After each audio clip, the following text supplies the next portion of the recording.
Saan tayo naka-live? Systemize Ops? Hmm, Yeah, let I me think check. so. Ayun, yung sa page Vien, Oo. yun yung i-share mo sa group, Yes, okay. Harry. Kita na. Nag-ano, Alright, sige. saan lang po? Mag-post din lang tayo ng going Share. live. I'm just waiting. Hi everyone, good evening. So we're here for another episode of a day in the life of a powerhouse OBM.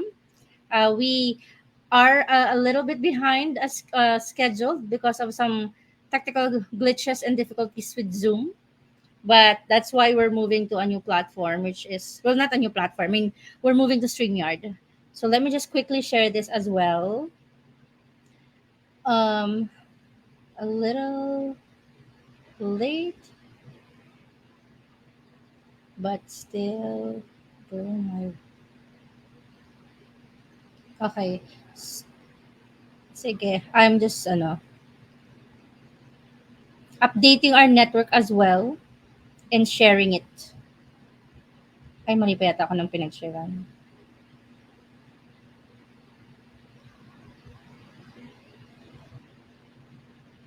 Ooh.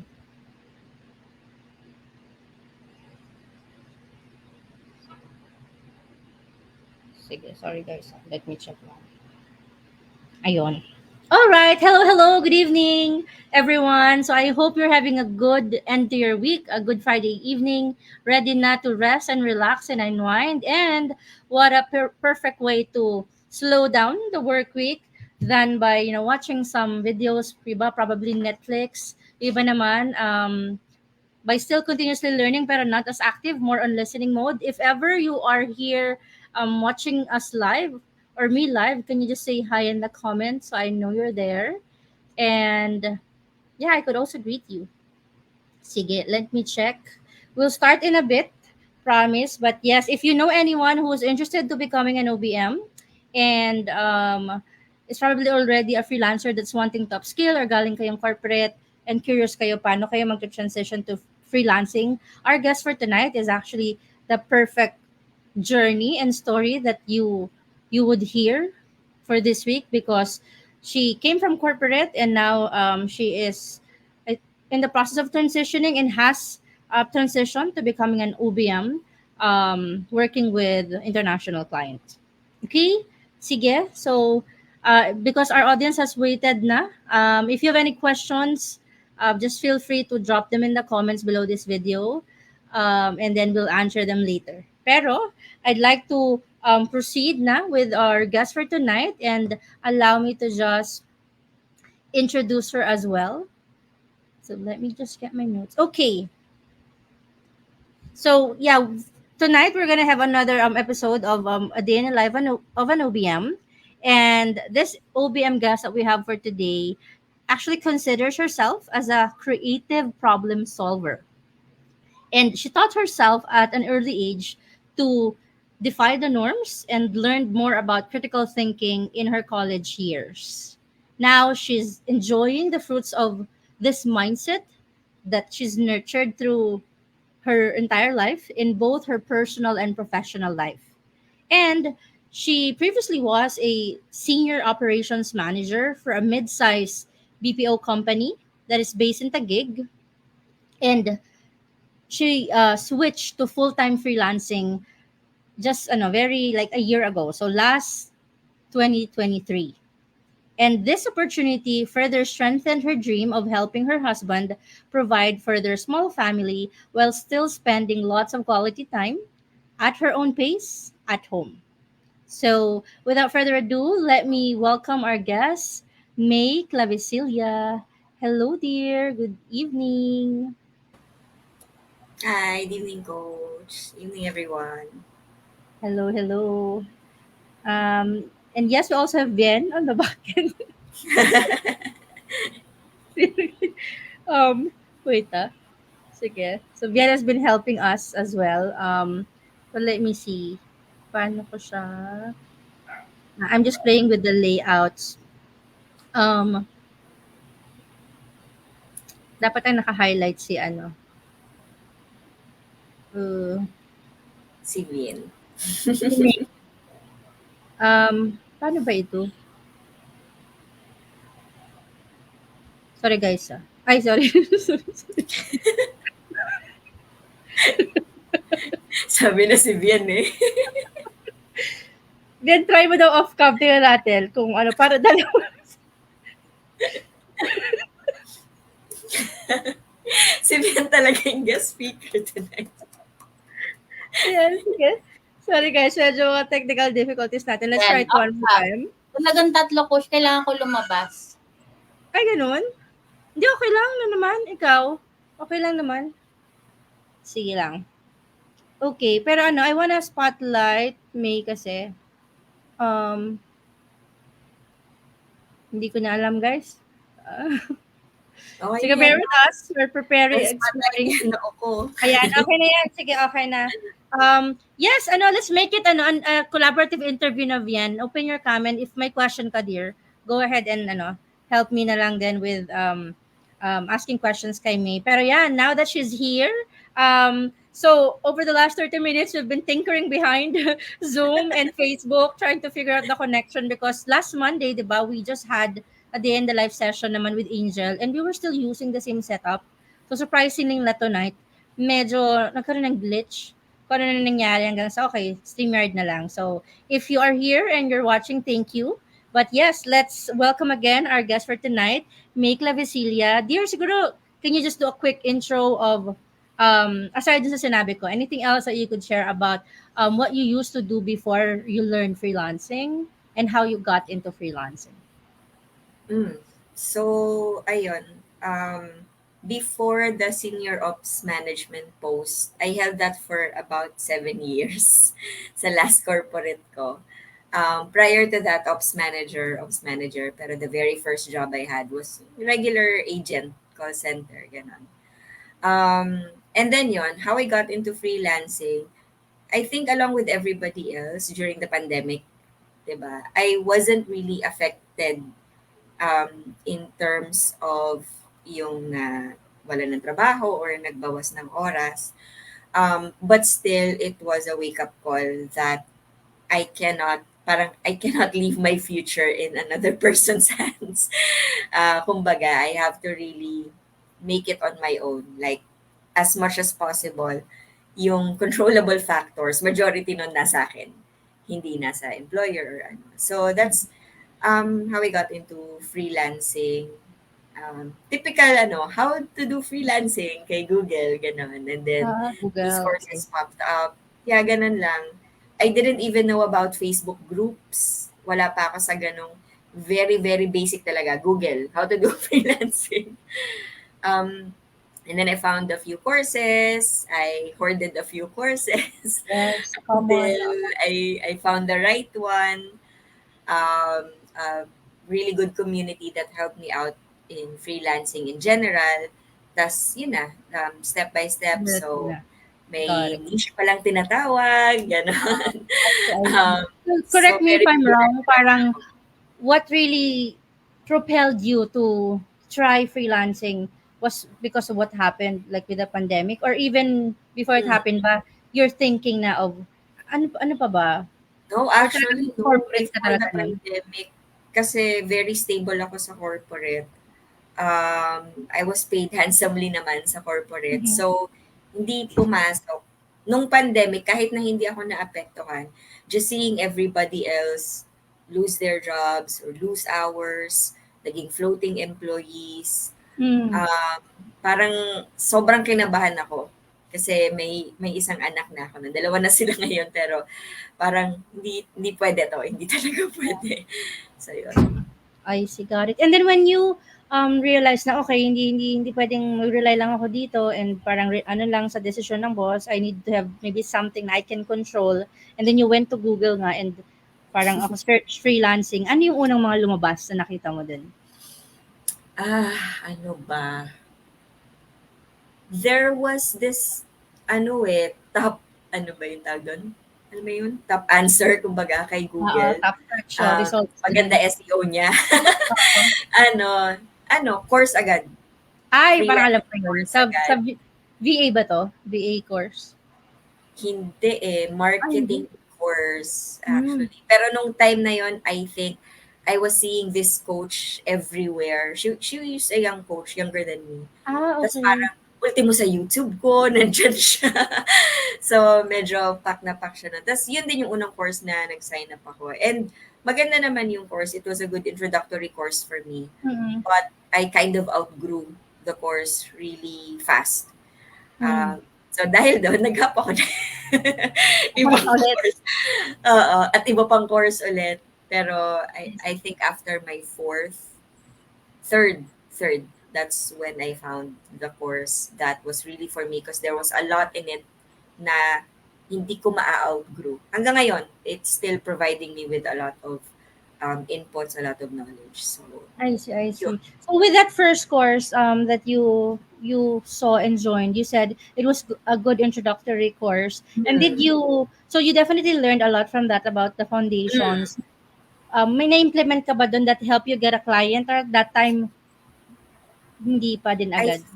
Hindi, I didn't have one. It was a marketing slash branding course, and yung pinaka nakuha ko sa kanya is more on how to treat freelancing as a business, not as a work from home job Mm-mm. wherein hindi pa rin ikaw yung may control. So siguro dahil yun yung hinahanap ko, yun yung pinaka nag-resonate sa akin na you treat Oo. this as a business that everything or almost everything, ikaw talaga yung kikilos, ikaw yung gagawa. This is your own. So, yun. Pero the branding part, I thought I was okay with it. Akala ko kaya ko yung branding and graphic design. Pero I'm more on the artistic side of art and not the designing part eh. So, Mm-mm. hindi siya, medyo hindi pumasok sa utak ko yung, yung practical course. But I learned a lot on I guess, the business side of freelancing. I see. So what was the ano, so sabi mo after no, naghanap ka ulit ng ibang course hanggang pang-apat dun ka na parang, ito medyo naging long term yung impact sa'yo at hanggang ngayon talaga may nakuha pang value. Pero what was the skill that you offer that got to your first client? Do you recall? Um, it's still OBM. So in the beginning, what I wanted to do talaga was ayoko mag-OBM or mag-ops manager kasi Mm. ang busy. Kasi initially, what I wanted was kind of a sideline lang. And naisip ko, I couldn't be an ops manager for two businesses. Um, and still, enjoy spending time with my kids kasi yun naman talaga yung ano eh, yun yung priority goal eh. Oo. So, kaya sabi ko, okay, branding or graphic design. I even went into email copywriting, copywriting in general. Pero what was happening, like in my fourth course, was when I got to talk to people or just be in the presence of groups and all that, tapos nagkakaroon ng mga usapan, may kailangan akong ganito, ganito. I couldn't help but, provide value in the operation side of things Yeah. or in the OBM part of things. Tapos parang nagdududa na sila sa akin, ano ba, graphic designer ka ba? or nasa email ka ba? Sabi ko, kasi yung corporate experience ko, ganyan-ganyan. And then, nire-reject ko si OBM talaga kasi nga ayoko ng, ang busy, ang hirap, Oo. But at ang least laki based ng from your mental experience, no? capacity. Yung naging Oo. load ng work mo. Mm. So, Understandable naman. ayun, tas parang eventually, wala, dito talaga ako hinihila sa OBM. So, yun, nag-ano na talaga ako. Niyakap ko All na in siya. ka na. O, in-embrace mo na siya. And I think that's common for no, Vian, like majority of people na galing din from corporate na sa una dahil nga nakikita natin yung mga ibang ginagawa ng iba, hindi parang kahit obvious, hindi natin naisip na, ay meron pa tayong skill. Kasi hindi Mm. uso yung, kumaga, yung mindset natin is paano yung ginagawa nila online, kaya gagayahin ko. Kasi kung kaya nila, kaya ko rin. Kaya medyo external. So I think to people that are watching us na maybe used to be corporate folks or maybe are still in corporate now, maybe you're in that phase din na parang, okay, baka nire-resist nyo yung ginagawa nyo ngayon and ayaw nyo siyang offer online just because yun nga, like with me, yung pagiging off siya kasi matrabaho, mabigat, busy. Medyo parang nasa season siya ng life na may little kids or growing, di ba? So parang gusto mo medyo focus naman mas may oras sa pamilya and whatnot. So kung kayo ganun din, just keep an open mind. Kasi if if the skill na meron kayo sa corporate now, magagamit nyo naman agad to get the monies para mas maka-transition kayo, then maybe it's, good trying that out to begin with. Unless talagang super ayaw nyo na, then tapos nag-try kayo ng iba and then nakuha naman yung kliyente, then wala rin naman masama doon. But yun lang, minsan if you're getting stuck trying to understand other things or other skills that you're trying to learn, maybe reflect din kung ano yung mga skills na meron tayo. Pero with May kasi kahit anong deny niya, na-push siya eh. So ano ba nangyari doon? Tawag nito, how did you learn about, so alam mo nang parang operations yon or mga little elements of it, but were you aware na may OBM na term, or how did you get exposed to it? And how did we get I connected? I think the very first, hindi ko na maalala, pero yung like very first exposure ko sa OBM. Pero nung nag-skills mastery tayo sa tribe community coach, dun mas naging familiar kasi syempre nadi-discuss na. Pero parang Mm, prior to that, I didn't even think na ops manager is a freelancing skill. okay. Parang Oh, kala ko kasi very corporate siya. So, pero yun, I guess sa skills mastery, um, doon ko na, na-realize na, okay, I kind of fit in that that, category. I see. So, kasi naging fase ka doon. So, nung panahong nag-fase ka, nag-resist ka pa ba noon or in-embrace mo na yung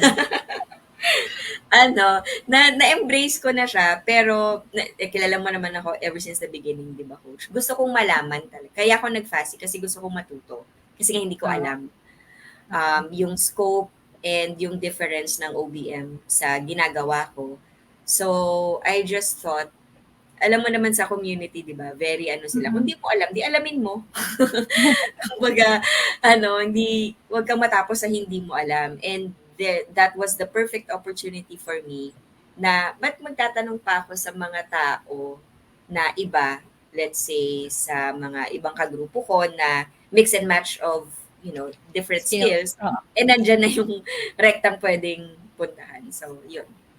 I see, I see. Yeah, so to some talaga naging helpful. I mean, hindi to some. I mean, a lot of people benefited dun sa skill mastery kasi at least, kasi the other groupings before, di ba, parang halo-halo kayo. And then with the skill mastery, at least meron ka ng matatanungan ba ng group of people. So I think that's really very valuable. So to people that are watching us, if you have any questions, please just drop them in the chat. I wanna greet them, Vien, sana, kaso I do not see. Nakikita mo ba sa end mo? Maybe you could greet our viewers lang quickly. Okay. Saan ba natin sila?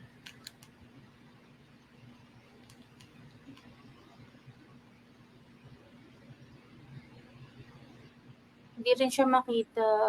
We have yung mga nag-like. We have Dearly, si Riza is, think they're here. And si, hi Jeff, Jeff Joe, but yeah, Jevi Joe. Yes, si Ruth Hasme. Mm-mm. Yes. So, ayun. Well, Thank you guys for joining and watching. Yeah, may questions kayo, lalo na kung nasa corporate pa kayo at gustong-gusto nyo nang mag-transition to freelance. Yan. May and Vien actually are from corporate before and then they ventured into it. Ako rin naman, pero kasi hindi ako agad nag-OBM eh. Kasi dumaan ako sa VA, marketing assistant, and then OBM. But yes, sige, let's proceed and continue. But yeah, any questions, guys, just drop them. We'll answer them at the latter part of the call. So let's get back to May and her journey. So ayan, meron ka na natatanungan. Pero during this time, di ba, you are still with your corporate client, pero the setup lang was, can you share, pwede ba you-share? Mm. So um, I was employed with this company for let's say parang 7 years. Pero in 2023, I approached our CEO. And this is something I wouldn't have thought of. Wala akong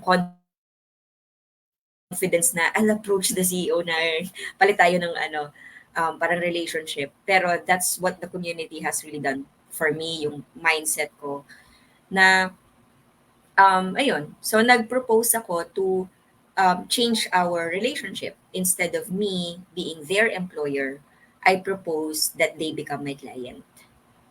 So mas mabigat in a way kasi alam naman natin as employees, hindi parang ano ba, hindi talaga bantayin yung lahat ng ginagawa mo and all that. And there's a lot of parang official stuff that you have to go into to really measure everything. So them being my client was more pressure for me. Pero I really wanted to ano nga to take charge of what I'm doing na. So I approached our CEO and um, medyo close naman kami because when the company started, I was with them. So alam naman niya yung work ethics ko and all that. Tapos yun, they said yes to a 1-year contract and unfortunately, due to a lot of things, the effect of parang after effects din ng pandemic, they really had to um, kumbaga reevaluate their costing and all that. But yeah, that's how I started. So technically, they were my first client.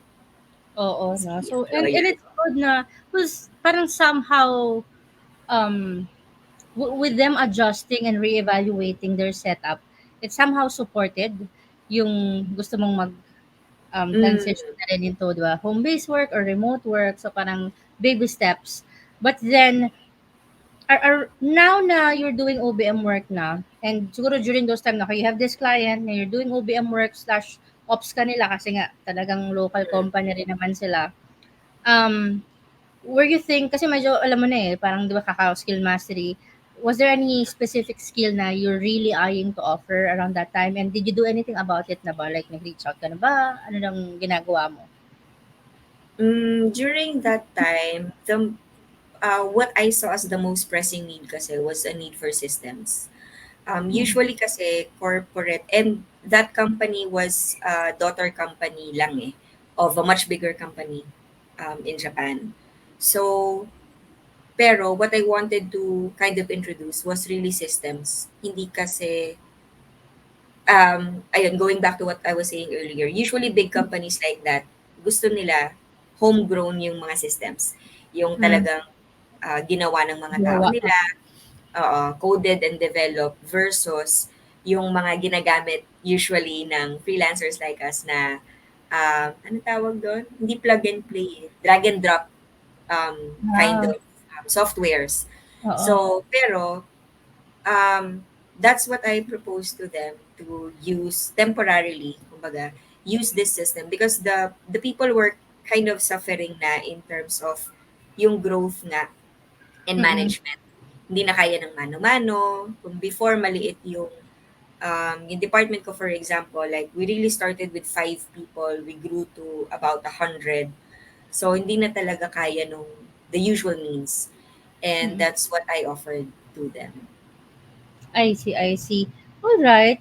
So, I agree with that. Usually talaga pag big companies like that, lalo na yung established talaga nag-hire sila ng developers. Gusto nila custom build. Mm, Gusto nila sa kanila. mm, Especially kasi pag the information is very, di ba, sensitive. So, dapat mm, ito lang. Minsan nga sa internal mismo, may mga tao lang din na pwedeng may alam mm. lang. So, yeah. Just quickly greeting pala our people here. Jennifer Rosales is saying hi, and then someone is saying, pa-shout out po, Boss May. So, I don't know kung ito talaga yung name niya, pero I don't know if dati mo siyang ka-work ba or what. Or me. Yata. Sino to? Pakilala ka, dear. Kasi yung name, hindi ko sure kung name mo talaga siya. um, pero ayun, sige, going back. Okay, so gusto mo talaga parang systems and processes. Mhm. And then, so in-offer mo rin sa kanila, and then, did you also try offering it to others? Like, what was the plan ba? And this is just recent, diba? Like, 2023 kasi, tama? During that time kasi I wasn't thinking of getting another client. Gusto ko mag-focus lang muna sa kanila. So, I was building my own skill. Um, inaaral ko talaga Mm-mm. kasi this is still that was still something new for me back then. Pero ayun, during that time sila lang talaga yung inoferan ko para makapag-focus din.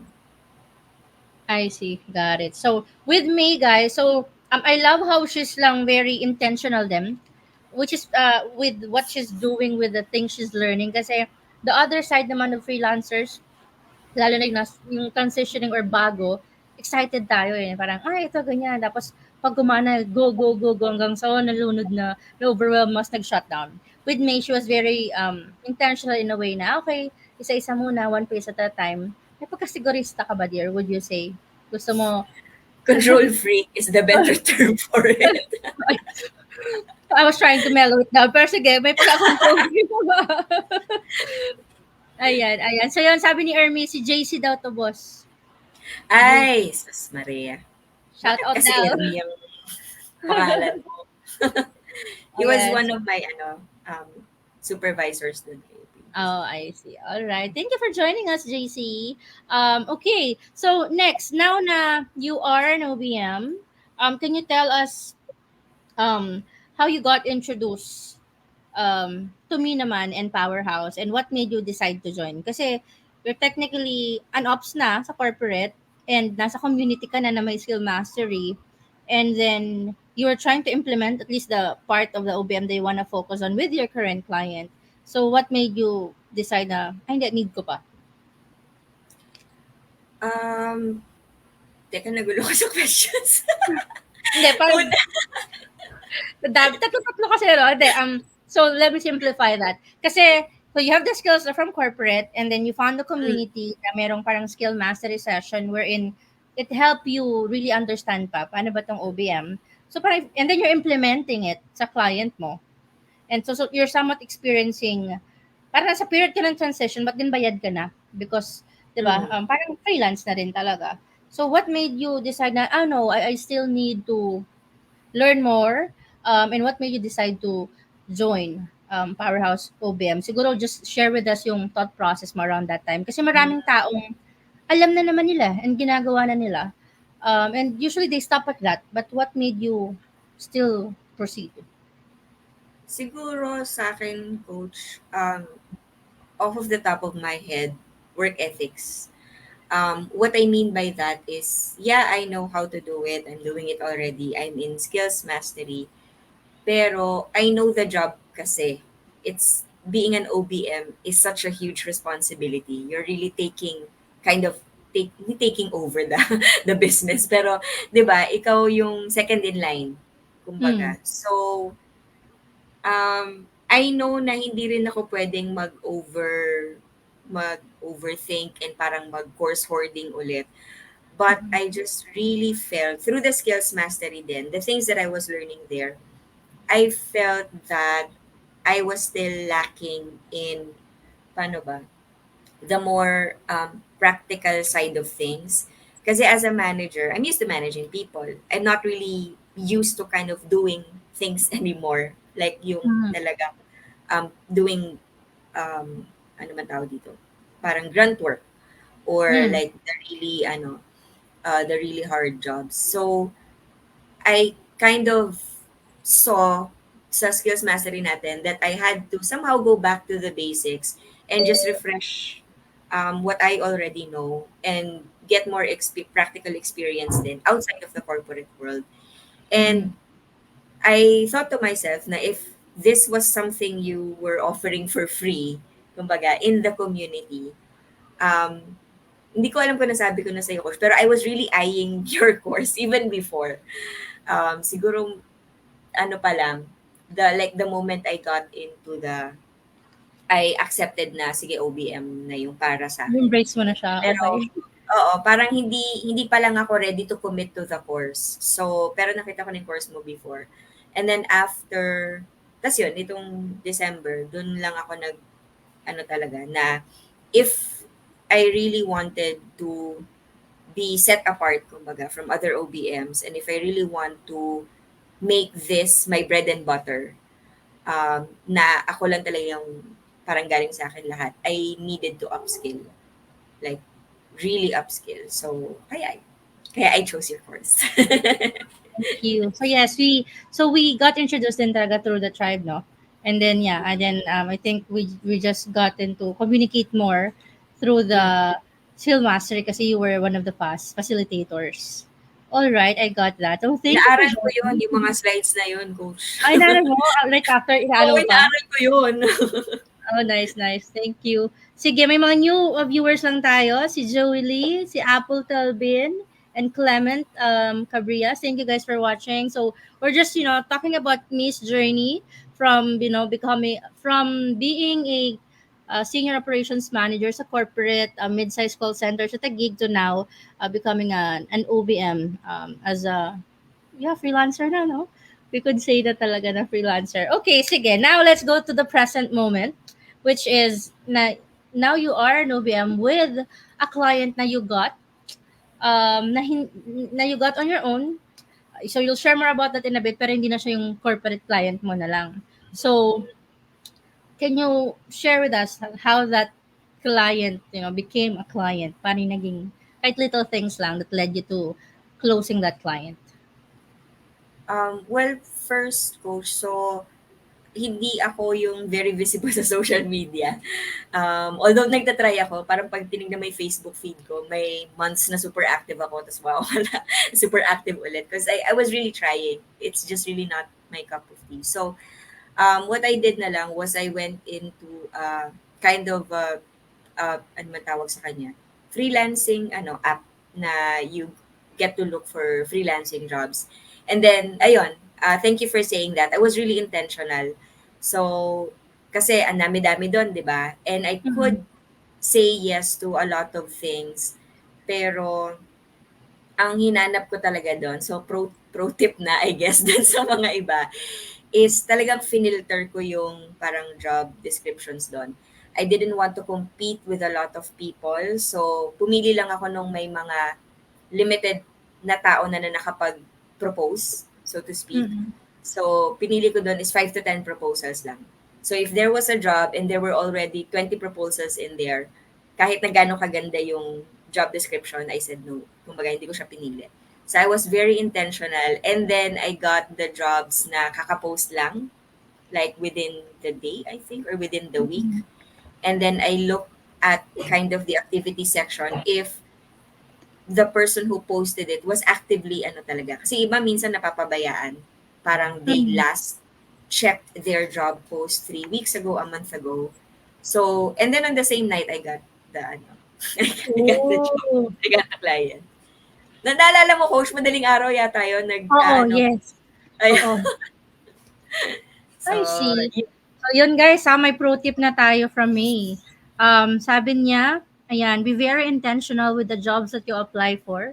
It must be one na recently lang na-post and dapat active yung client na nag-post nun. O, diba? So, yan, pro tip na. So, yung mga nasa mga job platforms, yun nga, minsan, yeah, it's a numbers game, but then, yung onting intentionality, it's like, Pareto principle You apply the 80-20. Okay, yung daming applyan, but then, this is the 20% that I could just focus on that will give me 80% of the results that I want. So, yes, I like that. Thank you, May, for sharing that. And kung kayo, whoever's listening, if you're someone who executes on whatever you hear or learn, and you execute on that tonight, maybe you're on those platforms. At pag nagka-result kayo, guys, feel free to let us know, message May, thank her, May, nag-gamit ka strategy mo and nag-work. Testimonial na yun for me. But yes, thank you for sharing. Sige. I love that story. And Tigeto, without disclosing too much, ano yung setup nyo ni client and ano yung service na in-offer mo sa kanya? Service was sa job post. Kasi syempre naiiba, di ba? Upon, onboarding and upon finding out more about the business. Pero sa job post, it was SOP, not really creation, but more of an audit, SOP review. Review ng SOPs ng businesses niya.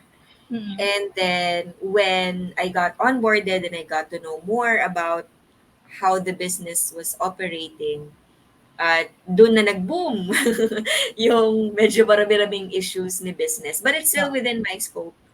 So now what I'm doing for the client is, yes, revising the SOPs, creating SOPs for processes na wala pa siyang SOPs. And then migrating the processes. Not really migrating kasi his processes are already in ClickUp, but because nire-revamp namin yung SOPs niya, the way it's done in ClickUp, magbabago Mhm. din. So that's part of it as well. Oo. I see, I see. So yeah, I know the whole story about that. Pero yun, at least what I'm gathering from that is because of her intentionality with, from the transition to implementing what she's learning, to getting a client or not yet getting a client, to joining certain classes, to applying, she landed a client that is aligned with what she wants to offer as an OBM. And then yun nga, she was able to close it. Now, sige, balikan natin yung SOP na SOP and processes tong si client na to. And the initial project was just helping him create SOPs lang. But then, with your call together, dun mo na uncover na, oh, mukhang mahabang relationship to.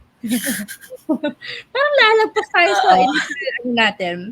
I see, I see. So, I think since you are experiencing na what it's like to become an OBM talaga, kasi parang sabi mo yung practical aspect and mag-refresh ka, that's why you joined. Now you're doing it na. I think the next question would make sense, no? Novian, would you like to, ano? Yes. Okay. So, ang ganda ng story kasi talaga ni May. Parang, ayan, we were from the same, BPO industry, tapos nasa leadership role na.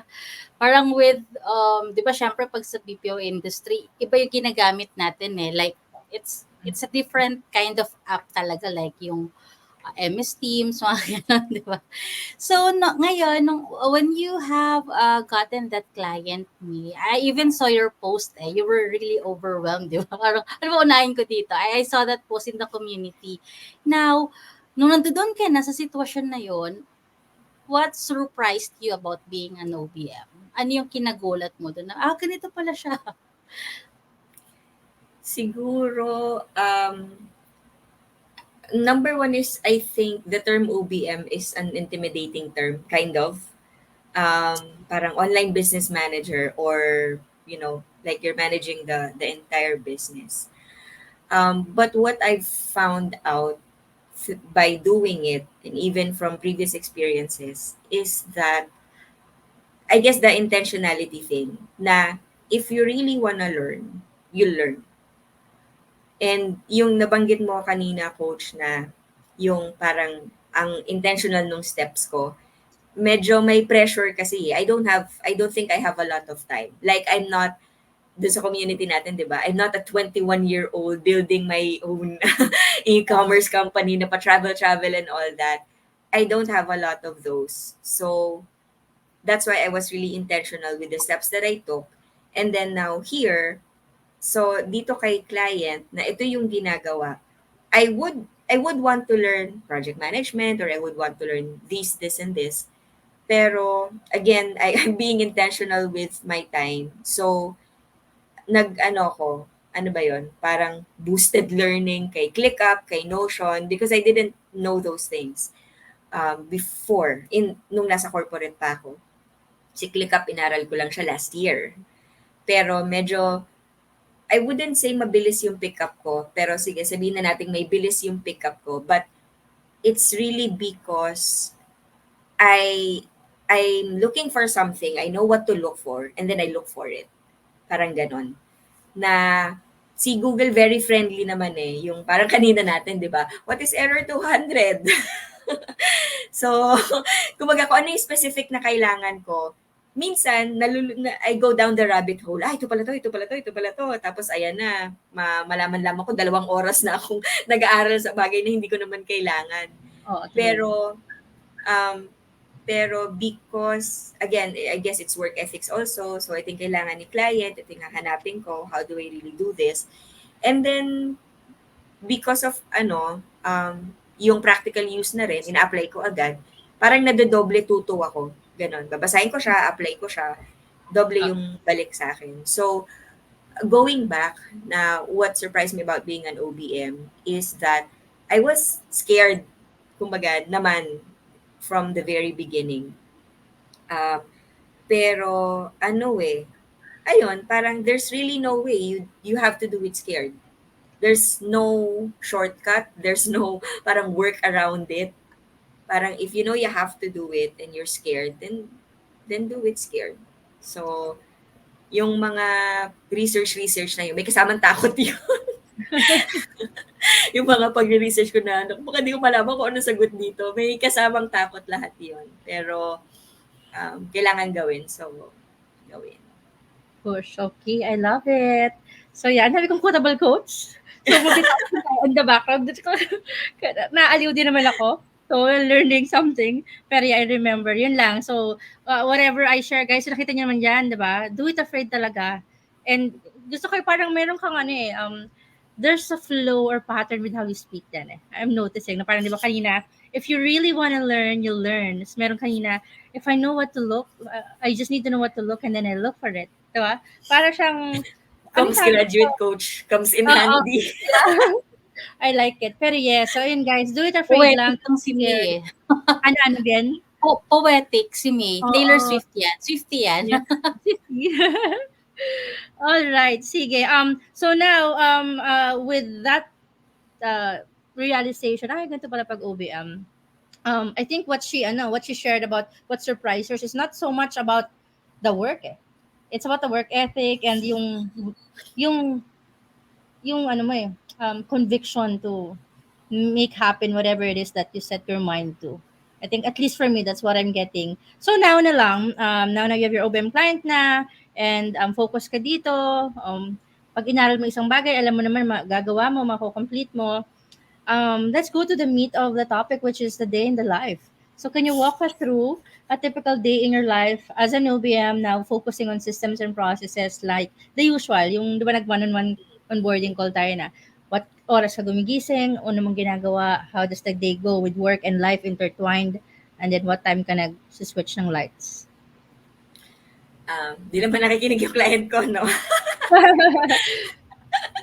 Hindi ko alam kung magandang bagay ba itong i-share ko o hindi. Pero to the audience, ano na lang, kayo nang bahala. But, so right now, I only have one client.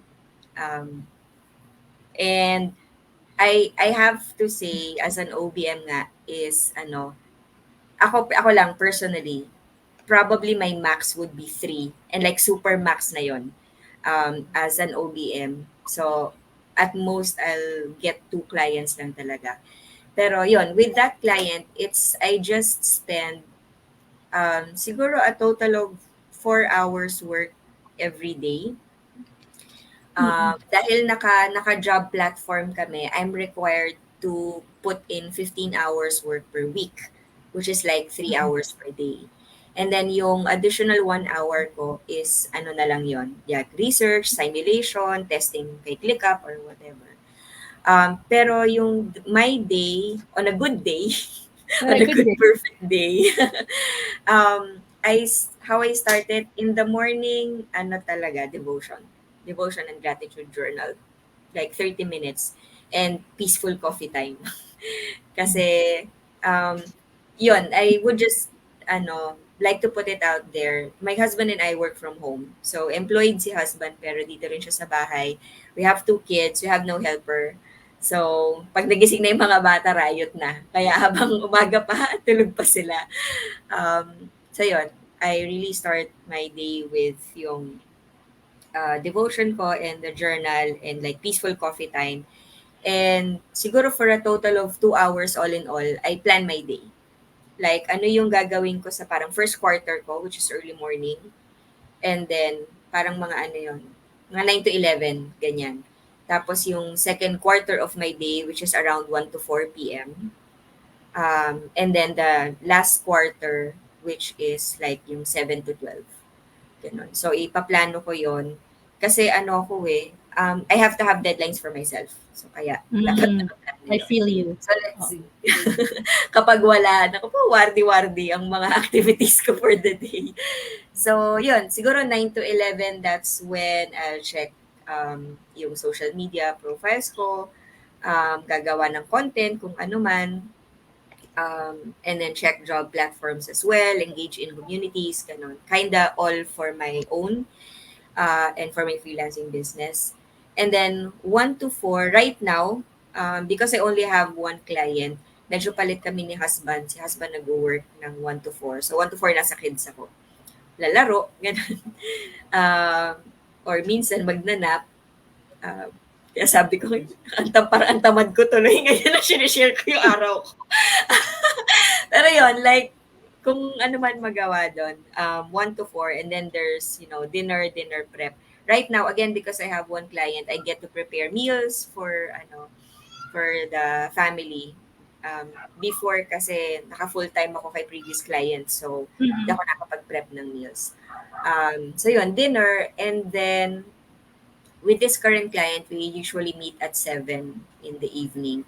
And then 7 to 11, 7 to 12, yun na yung work ko kay client. So doon pa lang nagsistart yung araw ko. So Oo. for the most part, nakatambay na ako sa bahay. Doing things for myself and the family. Diba? Eh, that's what you wanted kasi na parang hindi ka Ah, diba, parang mas may control ka na with your day and I think being OBM allowed you that freedom to really design your day the way you want to. I like what you said lang na yun, I need to have deadlines for myself. Kasi with freelancing guys, especially to those na hindi pa nag-freelance, talagang no one will manage ourselves but ourselves. So yung kung dati merong oras tayong sinusunod, may schedule na sinusunod, freelancer ka na, wala yan lahat. Ikaw ang magsiset ng kung paano ang mga bagay-bagay. And sa simula talaga mahirap. Pero yun, as with May, she's intentional, so she's aware din. So, okay, she needs to have deadlines for herself. What I realized din, nung sinabi mo, may line kang sinabi, ano yun, parang tamad ko tuloy. Tapos pinaisip ako na parang, diba sabi nila, well, the feedback is, parang, intimidating si OBM, ang daming gagawin. Totoo naman. Tapos parang, pero pag tinanong yung schedules natin, parang hindi. pangtamad. Pero, ano siya, parang niisip ko lang, ang OBM pwede siya sa mga tamad gumawa, pero masipag mag-isip. Ay, true lalo. Diba? Ay, quote ko nga Yung yun. Yung sabi ko sa'yo, coach, di ba, dati, yung pag nagjo-joke yung asawa ko sa gabi, hindi ko na nagigets. Kasi ubus na yung utak ko. Sabaw na. Gets ko yan. Kasi it's really taxing on the mind. So, yeah. Taxing on the mind. Yeah, agree. All right. So parang with what you shared, we somehow got a preview on how her day is like, no, Bien? Yeah. Oh. Then I like the way yung minention ni May kanina, no? So, yung, I'm not sure if familiar ka. This is from Gretchen Robin kasi yung the 4 quarters method. I'm not sure if you have gotten that from her or that's something na ikaw na yung naka-invento. Kaya yung parang you have to, nga talaga, to block 4 quarters in a day, assuming na may 8 hours of sleep ka, so meron kang 16 hours to grind to work, no? So yun lang, parang very intentional talaga si May, coach, from the way I see it. Kasi parang yun, yung quarter 1 niya, that's her morning Yeah. routine, di I ba? like Ano the yung, quarter. that's her Uy, on a good day devotional. yun. Ano? Uy, on a good day. Sana lahat good days. Oo, di ba? Tapos you have your quarter 2, kung ito siguro yung lunch mo, power nap, o, di ba? Or play with the kids. So I like how you're structured, no? So in essence, May, you mentioned na, yun, nasabi mo na kasi, so, is it safe to tell everyone na you're like parang 5 hours lang talaga yung, well, kasi 2 hours is your planning. Tapos 3 hours a day mo siya ini-split, no, for one client. Is it like roughly around 3 to 5 hours in a day ba that you're consuming sa OBM role mo with the client? If with the client, yeah. Oh, mga ganun. 3 to 5. Ayun. Okay, sige. O, di ba, pang tamad talaga. Hindi kasi ang maganda lang talaga sa atin is, yeah, we can manage to do that. Pero that's deep talaga, deep thinking yan. Talagang totoo yun, yung relate ako yung sinabi mong, pag nagjo-joke yung asawa mo, hindi mo na magets. Di ba? Ako naman kaiba din, like, parang kahapon sabi niya, di ba sa sobrang busy natin, coach, no? Dahil meron tayong launch nga na batch 4. Sabi nung asawa ko, may webinar kayo. Sabi ko, oo, mamaya. Ano yun, free? Parang, hindi na pa tayo nag-uusap. Yung parang sa phone na nga daw kasi ako, coach, kagabi. Wala na kaming quality time. So, mga ganong bagay. But anyway, so, sige, from the way you're telling your story, May, no, I think you're enjoying ba yung yung chosen skills mo or your chosen service in this creative entrepreneurship space? Or are you enjoying it ba? Or napapaisip ka? Super. I'm Really? enjoying it like immensely talaga. Mm. Kasi apart from the work that I do, which I enjoy naman talaga, that part of being an OBM, yung systems na interview, alamin mo lahat ng dapat alamin, and then, tapos na mag-isa ka na, binibuild mo na yung system mag-isa. So, Mm. ano, that part I enjoy. Yung client ko, I'm very, very thankful kasi nga, he's very, ano talaga eh, there's an abundance of really generous, good clients. You just have Yes. to find them. Yes. Pero, um, so the client himself is very generous and his business is sobrang nakaka-relate ako and I really enjoy as well. So Yeah. nakakatakot nga baka yung balik nito no, ang laki. Hindi naman. 'Di ba? Hindi Yeah. naman, hindi ko iniisip 'yun. Oo. And Pero as I have observed din me, like yun nga na-mention mo, thankful ka talaga dun sa client mo. And of course, I know that kahit wala yung client mo dito, grateful din siya, no? Sa tingin mo, importante talaga when you are looking for your first OBM client, how crucial that is. it's very important and it's very difficult, I think. Kasi ang daming ano eh, ano ba 'yon? Si shiny thing, shiny object syndrome O basta yung mga na, uy, buzzword na yun. 'di ba? Uy, ang ganda nito. Uy, ganito yung presyo and all. Pero again, parang actually I thought I was intentional, pero ngayon na sinasabi niyo like the word keeps coming up. May doubts na akong konti, pero maybe yeah, I am very intentional with it. Pero I was seeing all these offers o parang ganitong hours lang or the work is this easy or the pay is this high and all that. This client is not mas mababa yung usual rate ko with this client. Pero my first goal for, for this year kumbaga as someone na technically kukuha ng bagong client. Kasi yung first client ko, employer ko eh. So parang to me, it doesn't count as much. Yeah. So I really wanted to be kind of make it right and yes, be very intentional with my first client. So even if there were a couple of offers na maybe oo-ohan ko agad, hindi talaga. So I said yes to this first client and I'm really glad that he's my first client kasi nga he's we stand on equal footing. So it's not like he's my boss or ano, no. Um and he's very kumbaga candid with me. Like again, like I'm an equal, like I'm a partner. I didn't even have to parang set expectations na in this relationship we have to work together Yeah. and blah blah blah. I didn't have to do that with him. So, salamat na yun sa mga devotion ko araw-araw na nagpa-pray din ako na sana yung client kong makuha is ano. Kasi I think with a lot of people, and I'm really not just speaking for myself, I think with a lot of people coming from corporate, ano eh, the corporate world is really just different. Medyo, I wouldn't say bad. Hindi siya bad. It's really just different. So, and the stability of it all, the familiarity of the people, na kapag lumabas ka sa corporate, it's so, anong tawag dito, 'di ba? Unfamiliar territory. So kabado 20 ka na lumabas and maging confident. So I Yes. think the first client more than the pay or more than the setup or whatever, coming from the corporate world, the first client you should look for is someone who will really validate your skills, your parang character, your work ethic, your values, more than the pay, more than anything else. So yeah, I think it's crucial to find the aligned client for the first time. I love that. So, yun guys, I hope you are able to pick a lot actually from what May has been sharing from her journey. And basahin ko lang quickly yung mga comments ng viewers natin. Sabi ni Joy Lee, true victim din ng shiny eme. And sabi ni Vanessa Garcia, yes, agree din ako sa deadline na yan.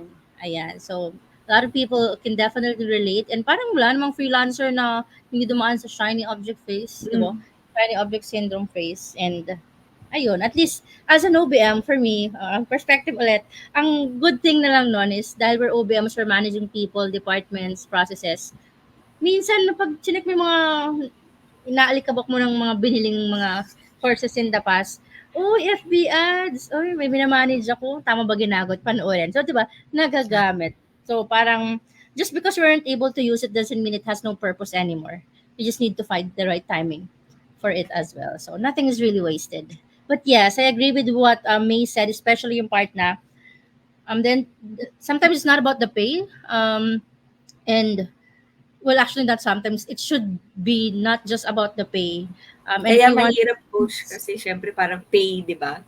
oo, Parang yun first eh. client, dapat maganda yung pay. Oo. So, it's, At it's saka, really well, hard. for people transitioning din naman talaga, kahit ako nung simula, gusto ko lang talaga kumita, nasa bahay lang, di ba? So, we understand the na may season na gano'n, maninaw tayo. Pero if you want to do this long term, naabot ka sa point na money is secondary because you know you have the skill and you can close kung pang tawid lang yan or what, alam mo magagawa mo. Pero kung long term din lang, the values, beliefs, alignment nyo nung client mo or maging makatrabaho mo is crucial doon sa maging stability din ng income mo and ng work mo. So, I love about that bit that you said. Will you have anything to add, Bian? Kasi we're nearing na rin naman the end. Pero anything you wanna ask pa ba? And Or, I guess si May, no, very, very clear siya from the onset. I think importante talaga yung clarity, ano yung gusto niya, and the alignment that she has with her husband, no. So agree din kasi kapag if you're transitioning talaga from corporate, mahirap because ando doon lahat ng stability. You have your HMO, 'di ba? You have your benefits, you have your 1530 pay, tapos biglang mawawala lahat 'yon. So it's crucial as well to inform. Bawa, talaga nag-decide ka. I think this is something that I have to jump in, di ba, after your devotion, and you've heard that voice from within. Then it's time also to actually tell that to your family members. I think crucial din yun. Like for me, kasi I have mga matatanda na sila. So importante yun para aware sila na nasa transition kayo, and they have to stop buying from Watson. They have yun kasi important, di ba? So, I think kaya mag-transition coach. It's just a matter of you involve the people who would help you, like community, your family. Alam dapat nila yung phase na tatawiran mo. And I think yun, di ba? So, for Can anyone... I just say, Yeah, go ahead. sorry. Go. Sorry, Ben. But yeah, I agree.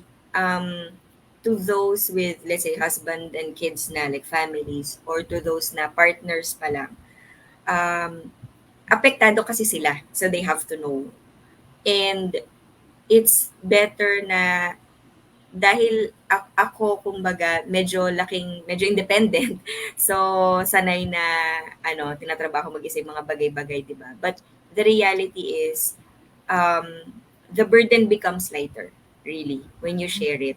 And you'll be surprised na kahit na magkaiba kami ng field ng business ng asawa ko, ng skill set, I'm surprised by the perspective that he gives me na ganito. Tas talagang pag-uusapan and then plan.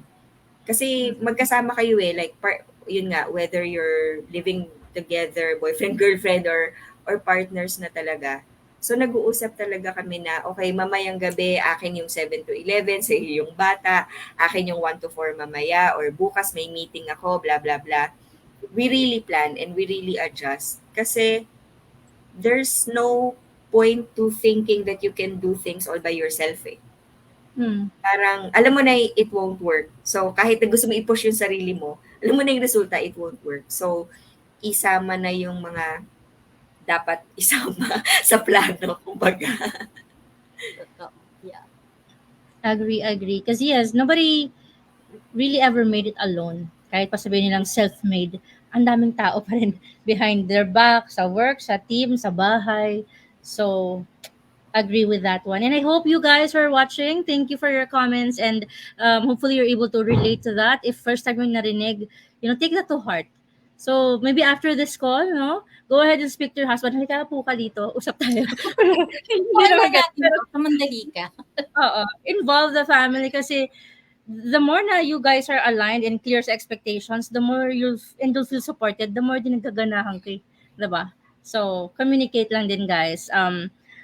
Kumbaga parang practice na rin natin 'yan sa pagiging managers of operations kasi kung na-handle mo yung okay yung communication flow sa pamilya niyo tapos kung marami kayo sa pamilya, iba-ibang personalities 'yan eh. Parang training ground somehow tapos just translate it um to the work setup. So, 'di ba? Okay. Ayan. So, I think I'm down to my anong question? Yeah, my last two questions. Pero before that, allow me lang to quickly share with everyone. So May is actually part of our Powerhouse OBM Batch 3 right now. And for all the Powerhouse batches naman, we've attracted people na like me, yung galing corporate, may skill na, pero medyo lost pa lang how to do it in this day and age, especially with the dynamics of working with a remote team, yung mga tools, yung technology advancement, and generations na nadadagdag sa workforce. So, yon. And then we also have people now already, existing freelancers wanting to upskill. And we also attract entrepreneurs na they just want to know more about operation skills para they could organize their businesses more. So if you're any one of those three personas that I've just shared, then you may want to also check Powerhouse OBM because we just opened last night enrollments for batch 4. So if you're interested, you could just go to the link. I think Vian naman can also share it sa chat, but that's systemizeops.co/POBM4. And we are still at the early bird rate, and we've never offered Powerhouse OBM at this low of a rate. But this is only until April 28th, guys. Plus, if you also want to get access to our flagship course, which is Systems Lay Masterclass, which is the class talaga that birthed and inspired a lot of system strategies and OBMs that you know now, then you also want to take advantage of that because you get that course that is worth 25,000 for free if you join batch 4 of Powerhouse OBM. So just feel free to check it out. The link is there.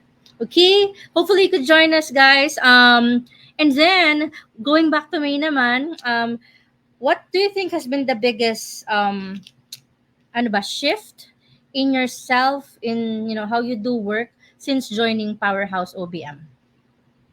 Na parang if you would describe siguro Powerhouse OBM in one word, what would that be? Ito tayo sa mga words ko, Sige, go, Miss May. Universe question naman yan. Grabe. If I were to describe, ang hirap naman. Pwede naman phrase for- kung wala yung word. Oo. Well, for me personally, it's from the beginning, even from the beginning, I realized na it wasn't just a course for me, na parang may trainer, may ganyan, may online videos and all. It was my lifeline. It is still my lifeline. When I say it's my lifeline, kasi nga, remember my onboarding tayo, coach. So, and I posted this in my Facebook, na there are a lot of courses out there that teach skills. They teach something about the mindset and all that. But same with, as in operations, in SOPs or processes, at the heart of it all is the people. So, and Powerhouse OBM is not just about, these are the skills or these are the requirements, these are what they have to do. You genuinely care for the people who are in it. And you know their story. Kaya nga sabi ko, hindi ako na-inform, may ganito. I mean, you genuinely,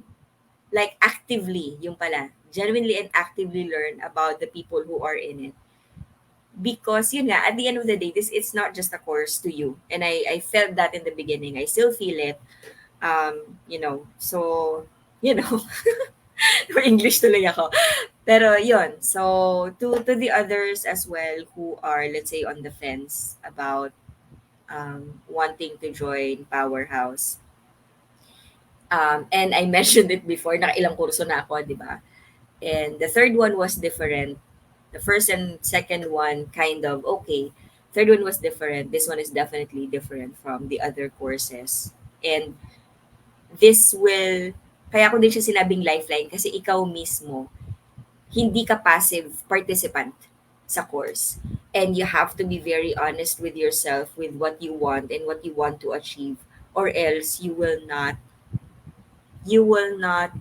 like you won't be able to maximize the course. It's such a great course, pero if you're not invested in it personally, alam mo yun, sayang kayo pareho. Sayang si course, sayang yung time mo, and the little time that you've invested in it. So, it's going to be probably your last course if you are also invested in it to be your last course. So, yun. Ako na yung overwhelmed ngayon. Pero good overwhelmed. Thank you, May. Yeah, it just really reinforces na I'm on the right path, baby. I was born this way. Pero that means a lot. If you know me, you know the impact of what you shared. Yes. Mag-debrief na kami ni Vien after. Pero yeah, thank you, May. And yes, of course, we're not yet done. We're gonna get your second. And dahil wala ka sa webinar last night, you didn't know what we announced. At dahil action taker ka ng batch 3, at since pa-birthday ko na naman, I want to share this to you lang. So, you can continue joining us. And I know Powerhouse batch 3 is almost done. We're graduating this May, but since you're one of the active participants, you're welcome to join Powerhouse OBM batch 4. But this time, it's an intensive year eh. So now na nakapa mo na, ito kasi intensive, it's just 6 weeks dear. So talagang, gusto mo pang kliyente? Akala nila natin dito yung, gusto ko ba yun? Wait lang, coach. Yun na lang yung ano natin. Pero kung gusto mong mas tutok, mas focus, mas talagang, the intent kasi is to help you guys get clients pa. So if aligned naman siya sa inyong intentional living now, you're welcome to join there. Okay? And that goes to all my batch 3 students na nakikinig and probably watching. So, yun guys. Again, if you have time, please feel free to check the link that you're seeing. And if you have any questions, you could also just message us, me, Vien, Kai, or email us at hello@systemizeops.com. Okay? Ayun, actually may nasagot mo rin yung next question ko, which is like, what would you say to people that are probably on the fence? May nagsisimula pa lang, especially, going back to your starting point to now na, okay, you have seen what it looks like, what it feels like. Siguro, what would you advise na lang to people who's probably in your point A before na sila naman yung ngayon nandun? To those, let's say, na nasa corporate who wants to become a freelancer, and I guess, let's say, yung age range ko na, alam mo yun, medyo tayo eh, medyo nasa age range naman tayo, coach, di ba? Parang patak tayo sa mentality na kailangan paghirapan mo yan, or may nakaset sa'yo na mag-aral ka, maging empleyado ka, ma-promote ka, something. Ganun yung prevailing mindset natin. Pero the reality is, it's no longer the rule. Probably before, it was the rule na ito yung mga kailangan mong daanan. So, ito yung nakita ko din na very valuable nung nagsisimula ako, na the people keep on saying, we've given you this roadmap. You just have to follow it. Diba? Pero dahil nga sobrang ingrained sa atin yung, hindi, dapat magpakahirap muna ako dito. Kailangan daanan ko muna to before ko marating yon. I know it's difficult and parang medyo unbelievable to think na talaga, yan lang. Susundin ko lang yan. But it really is. So, ako parang kalahati, nagpakahirap-hirap pa ako before ko talaga inangkin na, sige, let's trust the process and just do what they're saying. Anyway, sila na yung nandun eh. So, yun. So to those who are in the corporate, this course is telling you how to do it na. You just really have to trust the process and trust the coach as well, di ba? Sa mga, kahit hindi natin naiintindihan bakit ang dami-daming pinapagawa, bakit kailangan itong gawin, bakit ganyan-ganyan. You trust the process and you trust the coach and you'll get to where the others are already. So, Oh, okay. Thank you so much, May. Ayan, guys. Parang alam ko yung, ano ba ito, dami pinapagawa. Parang alam ko anong lesson yun. di ko lang sinabi. All right. Thank you so much, May. So, ayan, guys. Again, last question, my dear. How can people maybe connect to you? Maybe they really resonate and relate to your story kasi baka andun sila and they would wanna connect with you. How can they reach you? No, active kasi. I mean, now I'm trying to become active in LinkedIn. So I guess I'm the only one, May Clavicilla in there. And yung mga previous, coworkers ko, eto, ano ba tawag dito? Proof na medyo stickler ako for rules and all that. Hindi ako nag-a-add ng friends sa Facebook sa previous company ko. When they add me, I say yes, but I don't add. Pero when I left, yon sabi ko sa kanila, if you wanna pick my mind, I'll be sharing a lot of things in my Facebook, which is public naman. Yun din, Nikla Vizquilla. And then in LinkedIn, and then you can just, I guess, DM me if you have questions. Nasagot naman ako. Ayun, perfect. Ayan, guys, you know where to go. Just find her. And yes, I wanna express my gratitude for May's patience for today's scheduled call kasi and she's a stickler for rule. Ako din. So, kanina hindi lang halata. Medyo na kasi ayoko nang nabibiglang ganun. Pero sige, dahil OBM tayo? yan kasi, coach. Sir, Oo. OBM kasi, problem solver. Oo, so parang, sige, gawin natin. Kasi meron tayong commitment sa audience. Accountable tayo. Work Go. ethics. Mataas ang work ethics ni May. Oo. Pero di ba, we learned naman. And now, na-relieve. Nalimutan ko na pwede nga pala mag-highlight ng mga comments dito sa So, na-enjoy ko naman siya. So, sometimes talaga, guys, you know, challenges or mishaps like that happen regardless of how good of a planner you are. And sometimes you just need to let it go because you'll be surprised on what you'll learn in the end. So, I love StreamYard na ulit. May pa-banner tayo. Para na Oo tayo nga sila mag-upgrade na tayo para mawala na si Duck. Ano to? Duck ba to? Goose or whatever. Pero yes, yeah, this is, so I think, it was meant to happen this way because we learned a lot of things about, the updates sa Zoom and Facebook and new platforms and about ourselves as well. But yes, it was a lovely talk. And thank you so much, May, for extending. Thank you, Vin. Thanks, Coach. Thanks, For also Vin. having me and joining. And yeah, we shall see you around. God bless and have a great weekend, guys. Thank you. Thank you, May. Thank you so everyone. much again. Thank you.